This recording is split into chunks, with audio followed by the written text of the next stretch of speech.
Our next topic is line spectrum of hydrogen atom.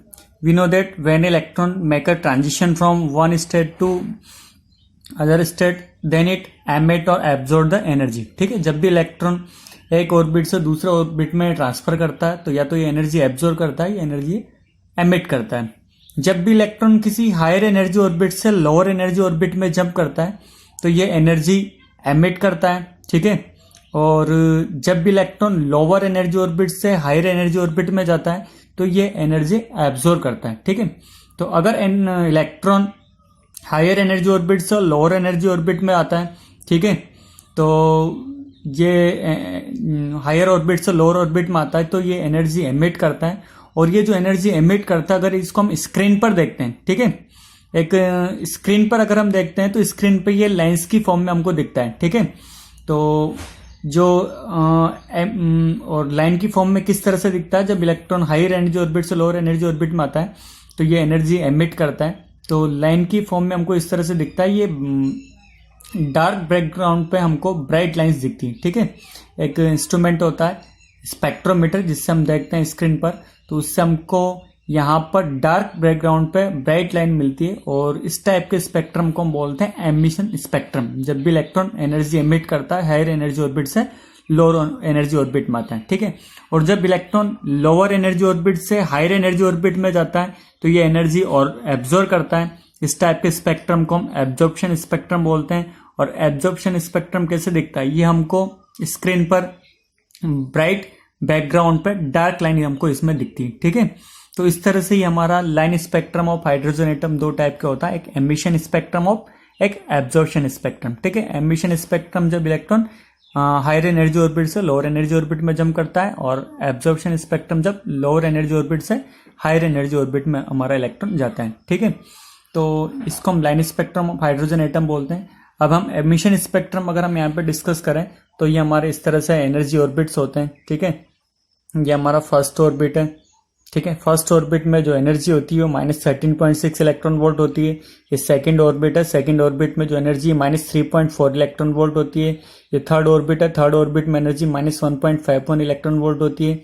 Fourth orbit में -0.85, fifth orbit में 0.54. इस तरह से इन्फिनिटी वाले ऑर्बिट में हमारा 0 इलेक्ट्रॉन वोल्ट एनर्जी होती है. ठीक है, एनर्जी का हमारे पास फॉर्मूला है E = -13.6 electron volt upon n square. ठीक है, अगर हम इसमें नंबर ऑफ ऑर्बिट लिखेंगे जैसे n = 1 तो -13.6 आ गया, n = 2 तो -13.6, तो 4 से डिवाइड करेंगे तो हमारा -3.4 आ जाएगा. तो इस तरह से हम एनर्जी लेवल पता कर सकते हैं कि कौन सा ऑर्बिट में कितनी एनर्जी होती है. ठीक है, तो यहाँ पर जो स्पेक्ट्रम बनता है वो स्पेक्ट्रम हमारे डिफरेंट टाइप्स के स्पेक्ट्रम होते हैं. ठीक है, तो एक और बात, यहाँ पर जो सबसे नीचे वाला स्टेट होता है, this state is called ground state. इसको हम ग्राउंड स्टेट बोलते हैं. ठीक है, जो सबसे नीचे वाला स्टेट होता है इसको हम ग्राउंड स्टेट बोलते हैं. और जो हायर एनर्जी ऑर्बिट होते हैं, जो हायर एनर्जी ऑर्बिट होते हैं, इन हायर एनर्जी ऑर्बिट को हम बोलते हैं एक्साइटेड स्टेट.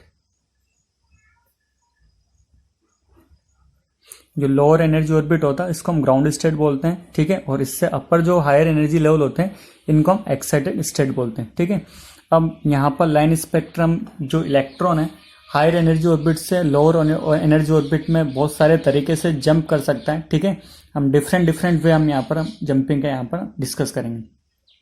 तो फर्स्ट ऑफ ऑल जब जो यहाँ पर इलेक्ट्रॉन जंप करता है तो जो सीरीज बनती है उसमें जो फर्स्ट सीरीज है, the first series is called Lyman series.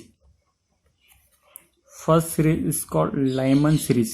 ठीक है, जब भी इलेक्ट्रॉन हायर एनर्जी ऑर्बिट से लोअर एनर्जी ऑर्बिट में जंप करता है तो हमको स्पेक्ट्रल लाइन बोलते हैं. स्पेक्ट्रल लाइन को हम सीरीज भी बोलते हैं. तो फर्स्ट जो सीरीज बनती है इसको हम बोलते हैं लाइमन सीरीज. लाइमन सीरीज कब बनती है? Lyman series is form when the electron jump from any higher energy orbit to first orbit. जब भी इलेक्ट्रॉन किसी हायर एनर्जी ऑर्बिट से फर्स्ट ऑर्बिट में जंप करता है, फर्स्ट वाले ऑर्बिट में जंप करता है, तो जो स्पेक्ट्रम बनता है उसको हम बोलते हैं, जो सीरीज बनती है उसको हम बोलते हैं लाइमन सीरीज. ठीक है, तो लाइमन सीरीज में इलेक्ट्रॉन किसी भी हायर एनर्जी ऑर्बिट से फर्स्ट ऑर्बिट में जंप करता है. ठीक है, हायर एनर्जी ऑर्बिट का मतलब इस सेकंड से फर्स्ट में जंप कर सकता है. ठीक है, सेकंड से फर्स्ट के साथ ये फिर थर्ड से फर्स्ट में जंप कर सकता है. ठीक है, फिर ये फोर्थ से फर्स्ट में जंप कर सकता है, फिर ये फिफ्थ से फर्स्ट में जंप कर सकता है, फिर ये 6 से फर्स्ट में जंप कर सकता है, 6 से, या लास्ट वाला एनर्जी ऑर्बिट हमारे जो हाइड्रोजन में 1 2 3 4 5 6 7 8 9 इस तरह से लास्ट वाला जो एनर्जी ऑर्बिट हो गया इन्फिनिटी हो गया, ठीक है। तो इन्फिनिटी वाले से लास्ट वाले से इसमें जंप कर सकता है, ठीक है। This is called first line of Lyman series, this is called second line of Lyman series, this is called third line of Lyman series, this is called fourth line of Lyman series and this is the last line of Lyman series, ठीक है। तो ये जो series form होती है जब भी electron किसी हायर एनर्जी ऑर्बिट से फर्स्ट ऑर्बिट में जंप करता है तो जो सीरीज फॉर्म होती है इसको हम लाइमन सीरीज बोलते हैं, ठीक है। और लाइमन सीरीज में भी लाइंस होती है, first line, second line, third line, fourth line और लास्ट लाइन, ठीक है। This is the first line and this is the last line. अब लाइमन सीरीज जब फॉर्म होती तो कितनी एनर्जी, कितनी वेवलेंथ की एनर्जी इलेक्ट्रॉन हमारा एमिट करता हूँ, वेवलेंथ यहाँ से हम फाइंड करेंगे, ठीक है। तो वेवलेंथ के लिए हमारे पास फॉर्मूला है कि from Rydberg formula 1/λ is equal to r 1 and final का स्क्वायर माइनस 1/n इनिशियल का स्क्वायर, ठीक है। तो यहाँ पर फॉर लाइमन सीरीज के लिए अगर हम बात करें, लाइमन सीरीज के लिए यहाँ पर जो फाइनली इलेक्ट्रॉन आएगा वो कौन से ऑर्बिट में आएगा, फर्स्ट ऑर्बिट में आएगा। लाइमन सीरीज के लिए फाइनली जो इलेक्ट्रॉन आ रहा है वो फर्स्ट ऑर्बिट में आ रहा है। और इनिशियल इलेक्ट्रॉन कहाँ से आ रहा है, इनिशियल इलेक्ट्रॉन सेकंड से भी आ सकता है, थर्ड से भी आ सकता है, फोर्थ से भी आ सकता है, फिफ्थ से भी आ सकता है, डस्ट लास्ट वाले इन्फिनिटी से भी आ सकता है, ठीक है। So for Lyman series the wavelength of emitted electron will be given by 1/λ is equal to r 1/n final का स्क्वायर, इट मीन्स 1/1 का स्क्वायर माइनस 1/n इनिशियल का स्क्वायर, ठीक है। So this is the formula of wavelength emitted in Lyman series, ठीक है। Now if you want to find the longest wavelength,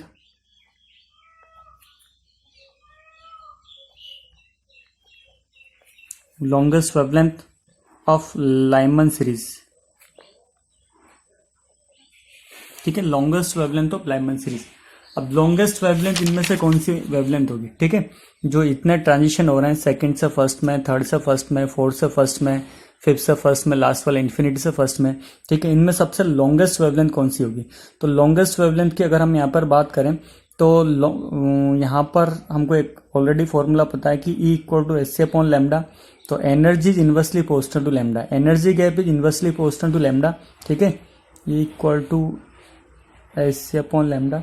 तो energy difference is inversely proportional to lambda, energy difference lambda के inversely proportional to, इसका मतलब जिन दो orbit के बीच का energy difference ज़्यादा होगा उनकी वेवलेंथ कम होगी और जिनके बीच का एनर्जी डिफरेंस कम होगा उनकी वेवलेंथ ज़्यादा होगी।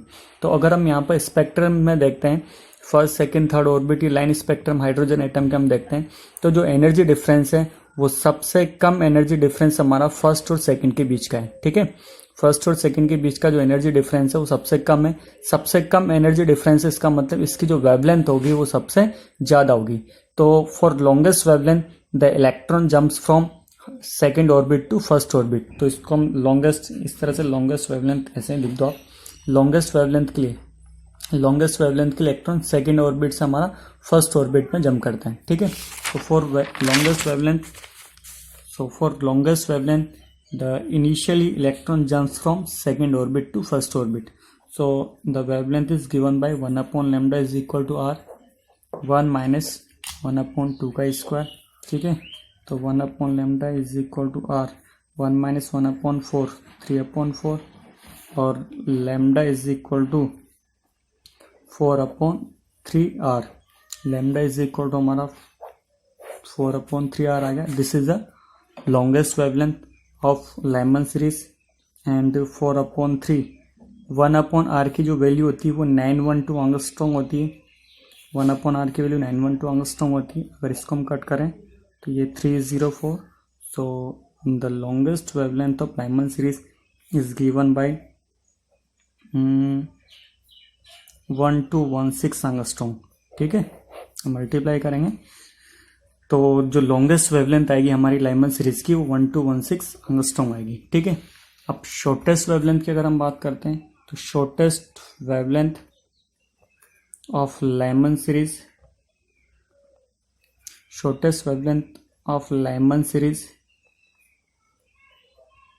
लाइमन सीरीज की शॉर्टेस्ट वेवलेंथ कितनी होगी। ठीक है, तो शॉर्टेस्ट वेवलेंथ में हमने ऑलरेडी यहाँ पर हम देख चुके हैं कि वेवलेंथ कम कब होगी, जब एनर्जी डिफरेंस हमारा ज़्यादा होगा। इसको हम डेल्टा इससे ज़्यादा क्लियर लिख लें। वेवलेंथ कम कब होगी, जब एनर्जी डिफरेंस ज़्यादा होगा। और किन दो ऑर्बिट के बीच का एनर्जी डिफरेंस सबसे ज़्यादा है, तो अगर हम स्पेक्ट्रम देखते हैं तो यहाँ पर आपको क्लियरली यहाँ से दिख रहा होगा कि जो फर्स्ट ऑर्बिट और लास्ट ऑर्बिट के बीच का जो एनर्जी डिफरेंस है वो सबसे ज़्यादा है, -13.6 इलेक्ट्रॉन वोल्ट है। ठीक है, तो फर्स्ट ऑर्बिट और लास्ट ऑर्बिट के बीच का एनर्जी डिफरेंस ज़्यादा है। इसका मतलब यहाँ पर जो लास्ट वाली लाइन है जिसमें इलेक्ट्रॉन हमारा इन्फिनिटी से फर्स्ट ऑर्बिट में आ रहा है, इस ट्रांजिशन के लिए जो वेवलेंथ होगी वो हमारी मिनिमम होगी, वो वेवलेंथ हमारी शॉर्टेस्ट वेवलेंथ होगी। तो for shortest wavelength the electron makes a transition from infinity to first orbit. Now so for shortest wavelength, the initially wavelength jumps from infinity orbit to finally first orbit. So the wavelength, shortest wavelength is given by 1 upon lambda is equal to r 1 upon 1 का square. यहाँ पे फॉर्मूले से अगर हम देखें 1 upon 1 का square, initially यहाँ पर इन्फिनिटी से आ रहा है तो वो -1 upon इन्फिनिटी का स्क्वायर, 1 upon इन्फिनिटी 0 होता है। तो जो शॉर्टेस्ट वेवलेंथ होगी वो 1 upon r आएगी। 1 upon r का मतलब 912 एंगस्ट्रॉम। ठीक है, सो मिनिमम और shortest wavelength of Lyman series is 912 angstrom और मैक्सिमम और longest wavelength of Lyman series is 1216 angstrom and this wavelength lies in infrared region. This wavelength lies in ultra violet region. ये wavelength जो हमारी लाई करती है वो ultra violet UV reason में lie करती है। Next is the Balmer series.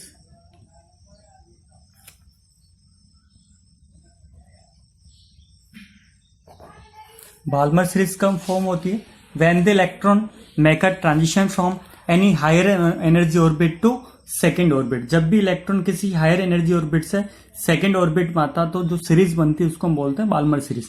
ठीक है, तो यहाँ पर बाल्मर सीरीज में अगर हम डायग्राम से देखें तो बाल्मर सीरीज हमारी कब फॉर्म होती है, जब भी इलेक्ट्रॉन किसी हायर एनर्जी ऑर्बिट से सेकेंड ऑर्बिट में जंप करेगा तो जो सीरीज फॉर्म होगी उसको हम बोलते हैं Balmer series. Higher energy orbit का मतलब इलेक्ट्रॉन हमारा थर्ड ऑर्बिट से आ सकता है, फोर्थ से आ सकता है, फिफ्थ से आ सकता है, सिक्स से आ सकता है। ठीक है, तो किसी भी हायर एनर्जी ऑर्बिट से इलेक्ट्रॉन अगर सेकंड ऑर्बिट में आता है तो बाल्मर सीरीज बनती है। तो बाल्मर सीरीज अगर हम यहाँ पर देखें तो इलेक्ट्रॉन सेकंड से फर्स्ट में आ सकता है। ठीक है, इलेक्ट्रॉन हमारा थर्ड से सेकंड में आ सकता है, फोर्थ से सेकंड में आ सकता है। ठीक है, फिफ्थ से सेकंड में आ सकता है और सिक्स वाले से सेकंड में आ सकता है और लास्ट इन्फिनिटी वाले से सेकंड में आ सकता है। तो ये जो सीरीज बनती है इसको हम बोलते हैं Balmer series. And this is the first line of Balmer series, this is the second line of Balmer series, this is the third line of Balmer series and this is the last line of Balmer series. ठीक है, ये Balmer series की first line होगी और ये हमारी last line होगी। ठीक है, first line is also called H alpha line, second line is H beta line, third line is H gamma line. ठीक है, तो these are the Balmer series, ये हमारी बाल्मर सीरीज फॉर्म होती है। ठीक है, तो क्लियर हुआ।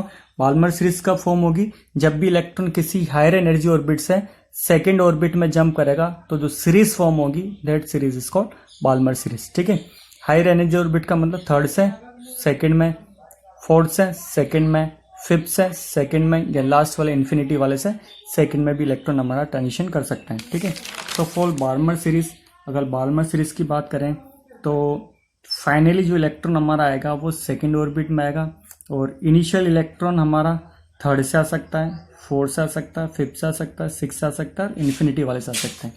तो इनिशियल हमारा यहाँ पर 3, 4, 5, 6 हम रख सकते हैं। ठीक है, now the wavelength the emitted electron is given by photon ही यहाँ पर इमिट होता है। तो wavelength of emitted photon is given by 1 upon lambda is equal to 1 upon n final का स्क्वायर, इसका मतलब 1 upon 2 का square minus 1 upon n initial का स्क्वायर। ठीक है, n इनिशियल यहाँ पर 3, 4, 5, 6 कुछ भी हो सकता है। ठीक है, नाउ अगर बात करें तो मैक्सिमम वेवलेंथ, ठीक है। मैक्सिमम वेवलेंथ के लिए हम जो लाइन होती है वो हमारी फर्स्ट लाइन होती है। हमने अभी ऑलरेडी डिस्कस किया लाइमन सीरीज में कि जो लार्जेस्ट वेवलेंथ या मैक्सिमम वेवलेंथ की लाइमन सीरीज के लिए जो हमने इनिशियली जो इलेक्ट्रॉन हमारा आ रहा है वो सेकेंड ऑर्बिट से आ रहा है, ठीक है। इनिशियल इलेक्ट्रॉन हमारा सेकंड ऑर्बिट से आ रहा है, इसका मतलब फर्स्ट लाइन से आ रहा है, ठीक है। और शॉर्टेस्ट वेवलेंथ के लिए इलेक्ट्रॉन हमारा लास्ट लाइन से आ रहा है। तो फर्स्ट अगर बात करें मैक्सिमम वेवलेंथ या लॉन्गेस्ट वेवलेंथ की बात करें तो जो हमारा जो ट्रांजिशन होगा वो हमारी फर्स्ट लाइन का होगा। फर्स्ट लाइन का मतलब इलेक्ट्रॉन हमारा फर्स्ट लाइन के लिए इलेक्ट्रॉन हमारा थर्ड ऑर्बिट से सेकंड ऑर्बिट में आएगा, ठीक है। तो for maximum wavelength the emitted line will be first line, and for first line the initially electron jumps from third orbit, ठीक है। Now the longest or maximum wavelength is given by r 1/2 का square 1/4 minus 1/3 का square 1/9, ठीक है। तो 1/λ longest is equal to r, यहाँ पर हम 36, तो ये हो जाएगा हमारा 9 - 4, and the longest wavelength is given by 36/5 r, ठीक है। This is the longest wavelength, and for shortest wavelength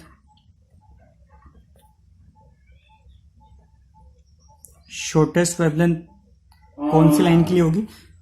shortest wavelength हमारी लास्ट लाइन के लिए होगी। और लास्ट लाइन में इलेक्ट्रॉन कहाँ से जंप करेगा? लास्ट लाइन में जो इलेक्ट्रॉन इनिशियली जो हमारा आएगा वो n इक्वल टू इन्फिनिटी से आएगा। तो लास्ट लाइन में इलेक्ट्रॉन हमारा इन्फिनिटी से जंप करेगा, तो n इनिशियल हमारा इन्फिनिटी हो गया। सो 1/λ इज इक्वल टू r 1/2 का स्क्वायर माइनस 1/इन्फिनिटी का स्क्वायर, और ये r/4 हो गया। और शॉर्टेस्ट जो वेवलेंथ आएगी यहाँ पर 4/r आएगी, ठीक है। So this is the longest and shortest wavelength of Balmer series, and Balmer series lie in the visible region. Balmer जो सीरीज होती है ये विजिबल रीजन में लाई करती है। किस में लाई करती है? विजिबल रीजन में लाई करती है, ठीक है। इलेक्ट्रोमैग्नेटिक वेव के विजिबल रीजन में बाल्मर सीरीज हमारी लाई करती है। नेक्स्ट जो हमारी सीरीज है पाश्चियन सीरीज। पाश्चियन सीरीज का फॉर्म होती है, पाश्चियन सीरीज जब भी इलेक्ट्रॉन किसी हायर एनर्जी ऑर्बिट से थर्ड ऑर्बिट में अगर जंप करता है तो जो सीरीज फॉर्म होती है इसको हम पाश्चियन सीरीज बोलते हैं। So Paschen series the electron jumps from any higher energy orbit to third orbit, ठीक है। It can jump from 4 to 3rd, it can jump from 5th to 3rd, and it can jump from infinity to 3rd, ठीक है। And this is the first line, this is the second line, and this is the last line of Paschen series, ठीक है। So this is called Paschen series, and for Paschen series the finally electron jumps to third orbit. So for Paschen series we can write the n final is equal to third. Initially it can jumps from fourth orbit, fifth orbit, sixth orbit, and up to infinity orbit, ठीक है। Now the wavelength of emitted photon is given by 1/λ is equal to r 1/3 का square minus 1/n initial का square, और n initial यहाँ पर हम देख रहे हैं 4, 5, 6 कुछ भी हो सकता है। इसकी भी हम अगर लॉन्गेस्ट वेवलेंथ फाइंड करें तो लॉन्गेस्ट वेवलेंथ हमारी फर्स्ट लाइन होगी और शॉर्टेस्ट वेवलेंथ हमारी लास्ट लाइन होगी, ठीक है। पाश्चियन सीरीज के बाद हमारी नेक्स्ट सीरीज है ब्रैकेट सीरीज। ब्रैकेट सीरीज का फॉर्म होती है, ब्रैकेट सीरीज हमारी फॉर्म होगी जब भी इलेक्ट्रॉन किसी हायर एनर्जी ऑर्बिट से फोर्थ ऑर्बिट में अगर आएगा तो जो सीरीज फॉर्म होगी इसको हम बोलते हैं ब्रैकेट सीरीज। तो for Brackett series the electron jumps from any higher energy orbit, यहाँ पर n इक्वल टू 6 भी आप कर सकते हो। For Brackett series the electron jumps from any higher energy orbit to fourth orbit, ठीक है। तो 5th से 4th में जंप कर सकता है, 6th से 4th में जंप कर सकता है, और लास्ट इन्फिनिटी वाले से 4th में इलेक्ट्रॉन हमारा जंप कर सकता है। ये फर्स्ट लाइन, सेकेंड लाइन और ये लास्ट लाइन होगी, ठीक है। So this is the Brackett series, and for Brackett series the electron finally comes to fourth orbit. So for Brackett series we can write n final is equal to 4th and n initial can be 5th, 6th, 7th, ठीक है। So 1/λ the wavelength of emitted photon is given by 1 upon lambda is equal to 1 upon n final का square minus 1 upon an initial का square and initial की value यहाँ पर ये दे रखी है, ठीक है। Last is the P fund series. P fund series क्या होगा, जब सीरीज के लिए जो इलेक्ट्रॉन हमारा जंप करेगा वो किसी भी हायर एनर्जी ऑर्बिट से फिफ्थ ऑर्बिट में अगर इलेक्ट्रॉन जंप करता तो जो सीरीज बनती है वो पी फंड सीरीज बनती है, ठीक है। तो for Pfund series the electron jumps from any higher energy orbit to fifth orbit, और इनिशियली इलेक्ट्रॉन 6 आ सकता है, 7 आ सकता है, 8 आ सकता है, इन्फिनिटी आ सकता है। So these are the line spectrum of hydrogen atom.